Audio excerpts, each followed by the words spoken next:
आंकड़े हैं और जो वास्तविक परिणाम आने वाले हैं 4 तारीख को, ये जमीन आसमान का फर्क होगा। 295 सीटों के कम इंडिया जनबंधन को आना बिल्कुल असंभव है। एग्जिट पोल पर विश्वास रखना मैं समझता हूं बिल्कुल गलत है। चुनाव के नतीजे आने के 2 दिन पहले निवर्तमान गृह मंत्री सारे 150 डीएम और कलेक्टर से बात करते हैं। क्यों इन्होंने बात की?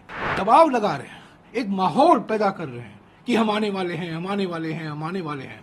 पर हकीकत यह है कि वो जाने वाले हैं, जाने वाले हैं, जाने वाले हैं। 4 तारीख को जब परिणाम निकलेंगे, एग्जिट पोलों का पूरा बदनाम होगा। एनडीए की गवर्नमेंट तीसरी बार बनने जा रही है और साफ तौर पर जो है सीटें जरूर इंडिया ब्लॉक की बढ़ती हुई दिखाई दे रही है पिछली बार के मुकाबले, लेकिन एनडीए की ही सरकार बन रही है। प्रधानमंत्री तक ने इसके ऊपर ट्वीट कर दिया है और साफ तौर पर कहा एजेंडा नहीं चला इंडिया अलायंस। निवर्तमान प्रधानमंत्री ने पहले ही ट्वीट तैयार करके रखा होगा, क्योंकि जिस व्यक्ति का 4 जून को जाना अभी तय हो गया है, उन्होंने ही ये सब साजिश रचाई है, ये एग्जिट पोल मैनेज किया है।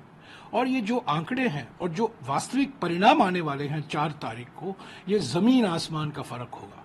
ये सब एक मनोवैज्ञानिक खेल है हमारा हौसला कमजोर करने के लिए। पर इंडिया जनबंधन को मैं कहता हूं, विश्वास के साथ कह सकता हूं।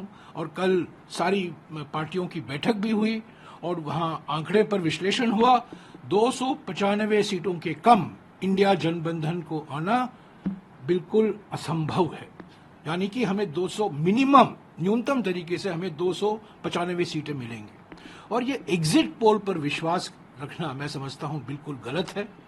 ये सब कठपुतलियां हैं और कठपुतली के मास्टर जो बैठे हैं, इन्होंने ये सब करवाया है। अरे निवर्तमान गृह मंत्री 150 डीएम और कलेक्टर से बात करते हैं, ये क्या गैर संवैधानिक नहीं है? 1 दिन पहले, 2 दिन पहले, चुनाव के नतीजे आने के 2 दिन पहले निवर्तमान गृह मंत्री सारे 150 डीएम और कलेक्टर से बात करते हैं। क्यों इन्होंने बात की? तो ये सब दबाव लगा रहे हैं, एक माहौल पैदा कर रहे हैं कि हम आने वाले हैं, हम आने वाले हैं, हम आने वाले हैं। पर हकीकत यह है कि वो जाने वाले हैं, जाने वाले हैं, जाने वाले हैं। 295 का सब जो आंकड़ा दे रहे हैं आप लोगों ने ये क्या पूरी सारी पार्टियों ने मिलकर कंसोलिडेट करके बनाया है इसका? सारे पार्टियों, सारे नेताओं ने राज्यवार सीटों का विश्लेषण किया। अरे एग्जिट पोल में देखिए ना, कुछ ऐसे राज्य हैं जिनका 4 सीट है, कुल मात्र 4 सीट है और वहां 6 सीट दिखा रहे हैं एनडीए को। ऐसे कई राज्य हैं जो जितना सीट है, सीट से भी अधिक एनडीए को मिल रहा है। तो और हम आज चुनाव आयोग को भी जा रहे हैं। पोस्टल बैलेट को लेकर एक विवाद खड़ा हो गया है, क्योंकि जो नियम के अनुसार पोस्टल बैलेट की गिनती होनी चाहिए, वो हमें गुंजाइश नहीं दिखती कि वो होगी। तो हम चुनाव आयोग को भी शिकायत करेंगे।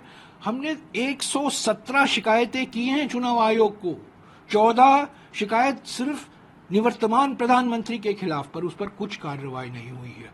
पर मैं ये कहूंगा, आज 2 तारीख है, 4 तारीख को जब परिणाम निकलेंगे, एग्जिट पोलों का पूरा बदनाम होगा।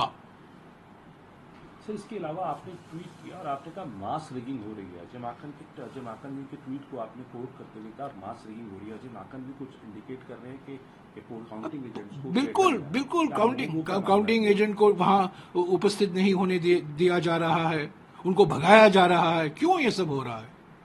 ये दबाव लगाया जा रहा है ना। और ये इलेक्शन आयोग, चुनाव आयोग बिल्कुल देख रही है, सुन रही, देख रही है, पढ़ रही है। सब लोग जानते हैं, पर सब लोग चुपचाप हैं, सब लोग डरे हुए हैं। ये धमकी, ये देखिए, ये निवर्तमान प्रधानमंत्री और निवर्तमान गृह मंत्री शासन करने का क्या सिद्धांत है? धमकी दो और शासन करो, डराओ और शासन करो। यही तो कर रहे हैं, क्योंकि उनका जाना तय हो गया है, इसमें कोई 2 राय नहीं है। कर्नाटक में जो उन्होंने एग्जिट पोल दिखाया है, हम हंसते हैं इसको देखकर। कोई भी व्यक्ति जो कर्नाटक की राजनीति जानता है, मैं कर्नाटक से हूं, मैं सांसद हूं, राज्यसभा का सांसद कर्नाटक में, मैं जानता हूं जमीनी स्थिति क्या है। हमने भी पोल करवाया है वहां, और जो एग्जिट पोल दिखा रहे हैं, हंसने की बात है। तो ये बिल्कुल साजिश है। एग्जिट पोल जो करवाया गया है इस बार, इस पर कोई विश्वास नहीं कर सकता। हमारे कार्यकर्ताओं का मनोबल गिरा नहीं है, हम डरे नहीं हैं। हमको धमकाया जा रहा है, पर हम धमकी में नहीं आएंगे। 4 तारीख को हम रहेंगे, उपस्थित रहेंगे और आप देखेंगे 4 तारीख को ये निवर्तमान प्रधानमंत्री का जो मनोवैज्ञानिक खेल है वो विफल होगा।